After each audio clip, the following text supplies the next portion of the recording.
আসসালামু আলাইকুম বন্ধুরা, শুভ বিকালবেলা। দারুণ সুন্দর একটা জায়গা। এই দিক দিয়ে দেখা যাচ্ছে ফুলগুলি, মানুষ হাঁটতেছে পার্কের ভিতরে। আমি এই সময় দেখলাম রাস্তাটা খুব সুন্দর। এই দিক দিয়ে এই যে গাছগুলি, ফুলের গাছগুলি, আবার এখানে ফুলগুলি, ছেলেপেলেরা খেলাধুলা করতেছে। দারুণ সুন্দর একটা জায়গা। এই দিক দিয়ে হচ্ছে গাছপালা দেখার মতন, একটা মনোরঞ্জন পরিবেশ দেখার মতন সুন্দর। তাই বন্ধুরা, যেখানে সুন্দর আছে এখানে আমি আছি। খুব এদিকে তাকাবেন, এদিকে ছোট্ট একটা কুকুর আছে। ছোট্ট একটা কুকুর আছে, আবার এই যে কুকুরের ঘাট, বড় বড় গাছপালা আছে, এই সবুজ শ্যামল একজন একটা মনোরম পরিবেশ দেখার মতন জায়গাটা খুবই সুন্দর লাগছে।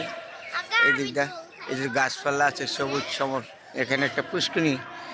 এগুলি হইলো আবার এলো কালা মেঘের গাছ বলে ফুলের বাগানটা। এটা হইলো কালো মেঘের গাছ। খুব সুন্দর একটা জায়গা। এই জায়গাটার নাম হইলো মেঘলা দিবা হলিউ ইউটি। দেখেন জায়গাটাতে, খুব সুন্দর।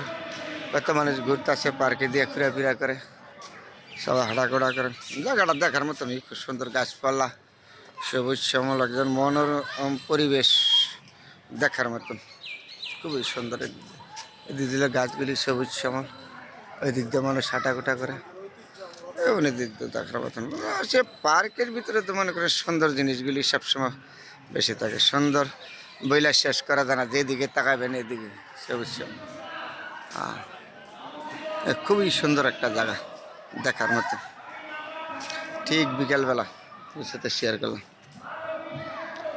এইদিকে দেখার মতন একটা জায়গা, মনোরঞ্জন একটু পরিবেশ। ঠিক বিকালবেলা বন্ধুরা আপনাদের সাথে শেয়ার করলাম। সবাই ভালো থাকবেন, সবার জন্য দোয়া এবং শুভকামনা রইল। এই মিয়া।